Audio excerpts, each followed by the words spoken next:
Takeshi समय के साथ फ्यूरिन की एक ऐसी परछाई बन चुका है जिसे आज तक कोई भी डिकोड नहीं कर पाया।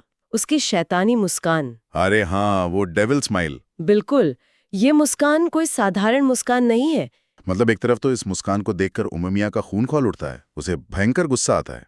और दूसरी तरफ अजीब बात यह है कि यही मुस्कान उसे एकदम शांत भी कर देती है। ऐसा लगता है जैसे उममिया ताकीशी के उस पागलपन के बहुत करीब महसूस करता है, लेकिन फिर भी वो उससे कोसों दूर है। और ये दूरी तब और ज्यादा बढ़ गई जब ताकीशी ने उमेमिया को अपनी पीठ दिखाना शुरू कर दी। और उमेमिया को इस बात का भी बहुत गहरा गुस्सा था कि ताकीशी जब भी कोई चाल चलता है तो वो पूरे शहर और स्कूल को बीच में घसीट लेता है। उसे फर्क ही भी पड़ता कि कितने बेगुनाह लोग खतरे में पड़ रहे हैं। वो स्पष्ट कर देता है कि ये बवाल उसकी वजह से शुरू हुआ था, इसलिए इसे खत्म करने की जिम्मेदारी भी उसकी ही है। यहाँ तापमान और एक्शन सब अपनी चरम सीमा को पार कर चुके हैं। फाइट की कोरियोग्राफी दिमाग घुमा देने वाली है। शुरुआत में जब उमेमिया अपनी पूरी ताकत के साथ ताकीशी को पंच मारने के लिए आगे बढ़ता है तो ताकीशी का रिफ्लेक्स देखो। वो किसी इंसान की तरह पीछे नहीं हटता, वो एकदम से हवा में उड़ जाता है। हाँ, और जैसे कोई हवा में कलाबाजी मारता है, वो सीधा उमेमिया की कमर पे जाके सवार हो जाता है। लेकिन उससे भी ज्यादा रोंगटे खड़े कर देने वाला पल इसके तुरंत बाद आता है, जब उमेमिया पीछे से ही घूमकर उसे एक जोरदार लात मारता है। बिना अपना बैलेंस खोए।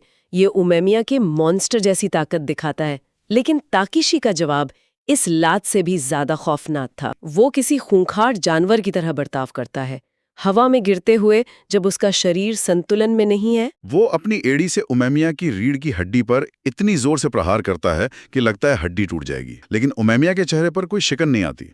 वो ताकीशी को अपनी कमर से ऐसे झटक देता है जैसे कोई मामूली सा कीड़ा बैठ गया हो। हाँ, एक झटके के साथ धक्का मारता है और ताकीशी सीधे मलबे के ढेर में क्रैश कर जाता है। लेकिन इतनी बुरी तरह गिरने के बाद भी ताकीशी के चेहरे से वो शैतानी मुस्कान गायब नहीं होती। ताकीशी एक भारी टेबल को लात मारकर उमेमिया की तरफ फेंकता है, और उमेमिया बिना पलक झपकाए उस टेबल को हवा में ही लात मारकर 2 टुकड़ों में तोड़ देता है।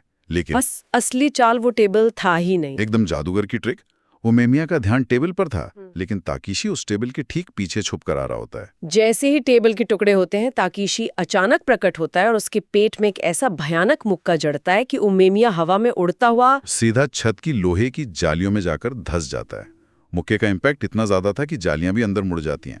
और उस वक्त ताकीशी जो कहता है वो हंसते हुए कहता है कि ऐसा लग रहा है जैसे उमेमिया को बार बार पिटने में मजा आ रहा है। वो उसके दर्द का मजाक उड़ा रहा है। वहां उसका छात्र सकुरा खड़ा है और उमेमिया अपने छात्र के सामने घुटने नहीं टेक सकता। उमेमिया याद करता है कि कैसे सकुरा ने एंडो जैसे मुश्किल पहाड़ को हराया था। उमेमिया सोचता है कि अगर मेरा छात्र उस नामुमकिन लड़ाई को जीत सकता है तो मेरी भी जिम्मेदारी है कि मुझे भी ताकीशी को हराना ही होगा। लेकिन ताकाशी को ये बातें बिल्कुल रास नहीं आ रही हैं। उसे ये सब बकवास लगता है। जैसे ही उमेमिया भविष्य की बात करता है, इस लड़ाई का फाइनल क्लाइमैक्स शुरू हो जाता है। ताकाशी का धैर्य जवाब दे जाता है। वो चिढ़कर कहता है, क्या तू ही सब कुछ बोलेगा? और अपनी पूरी ताकत झोंककर एक जानलेवा पंच मारता है। उस मुक्के में इतनी ताकत थी कि कोई आम इंसान कोमा में चला जाता। लेकिन उमेमिया अपनी जगह से 1 इंच भी नहीं हिलता। उमेमिया ताकीशी का वही दाहिना हाथ हवा में पकड़ लेता है और बहुत शांति से उसकी आंखों में देखकर कहता है,